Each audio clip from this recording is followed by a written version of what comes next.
integral part of almost every major city on the planet. If you put them underground, they become metros. Above ground, they become city light rail. On the street level, they're trams. Between large cities, they can become high-speed rail, transporting up to 1,300 people per train at intervals up to a few minutes. Modern-day transport does not get more economical than this. Even electric cars have absolutely nothing on a system like this. It's just so goddamn effective. Now, if your city lacks good public transport, what they need to do is build infrastructure, pictured here. But what do you do if the surface is too overcrowded? Well, then you have to build underground rail, usually anyway. And so the city of Las Vegas decided to dig some transit tunnels. After all, car traffic is a big problem in Las Vegas and there's no good public transportation. All the necessary work was done. Stations were excavated, tunnels were bored, and so Las Vegas was ready for a system able to move hundreds of thousands of people each day in an effective and environmentally friendly way.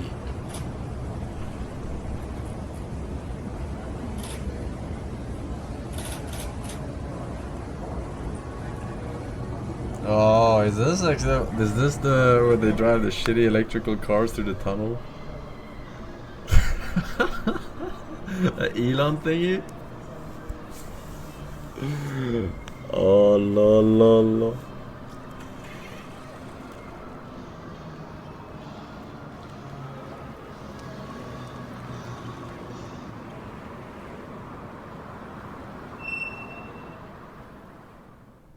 Okay, so I think we're past the point of sarcasm, so I'm just gonna drop it for now. This picture right here, this fucking picture right here, summarizes everything wrong, not just with American car culture and American public transit, but also this bizarre popular worship of out-of-touch Silicon Valley billionaire tech bros. And just please consider for a second, whom does this system really serve? We did all this tunneling, we did all this construction, all this effort, all this money, so that a couple of Teslas can drive around in a tunnel where metro trains could travel, holding up to 1,000 people per train set. But instead we have expensive sports cars holding 5. And even if the system was extended all over Las Vegas, what would it really achieve? It would just be one more lane underground. Letters. The last thing you'd want in your Burger King burger is someone's foot fungus. But as it turns out, that might be what you get. Haven't had Burger King in a very long time. Not because of the feet fungus, but because Max is just superior. And gamer lights. And here I'd like to highlight just how shallow the tech brain solution is for problems. It's basically just throwing capacity at it. Hey, does your city suffer from chronic car dependency and all its associated problems, such as noise pollution, air pollution, heart disease, obesity, oh, and also constant traffic jams? Elon Musk goes, and I have a name for it, which is called more traffic lanes.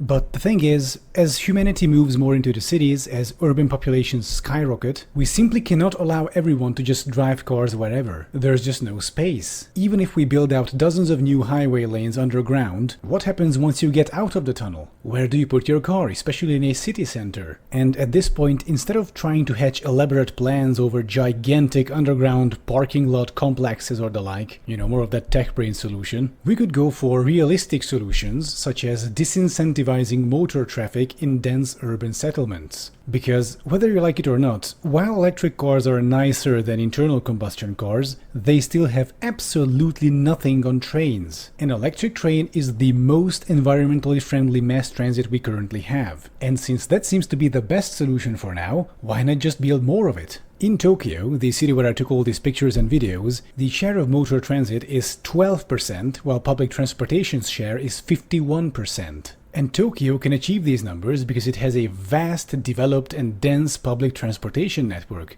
You don't need a car in Tokyo. Emphasis on dense, dude. Literally shoving each other into the fucking trains to pack it like a bunch of mackerels.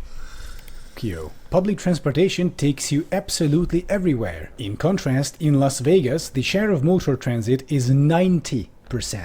That's 9 and a 0. And public transportation is 4%. These are laughable Cycling numbers. 0%.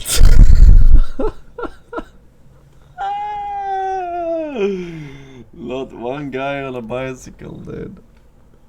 The whole of Las Vegas.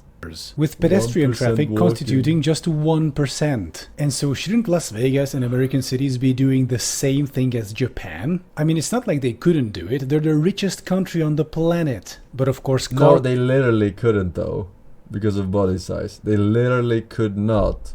They fit like 3 times as many people in fucking Tokyo. Literally. culture is very, very difficult to change. And make no mistake, it has to be changed because it's completely unsustainable. And Elon Musk, instead of trying to help America transition away from cars somewhat, just continues to pour more fuel on the fire. And why wouldn't he? He's an out-of-touch car maker billionaire. He doesn't care about innovation, he doesn't care about the environment, he doesn't care about you. All he cares about is making as much money as possible and then on the side constructing his own little private escape route to Mars should things on Earth go to shit. Because if they do, and Elon Musk does manage to put together his Mars colony, I'm sorry to tell you, but you will not be on the evacuation Please space. pause the video. It comes a time in everyone's life where you got to stream Battlefield 1. Please do it, Forsen. Many people would be happy to see you play it. We are ready for Battlefield 1. You and your Feels brother? good, man. Forsen Damsel. Nah, I think I'll wait. It's only 1 month until Battlefield 6 releases. Think about that, Chad. Think about that. It releases next fucking month. That's crazy, right? Ship. The top 1% will escape. You will rot in the toxic wasteland that Elon Musk helped bring about. His utopia is not Star Trek, it's Blade Runner.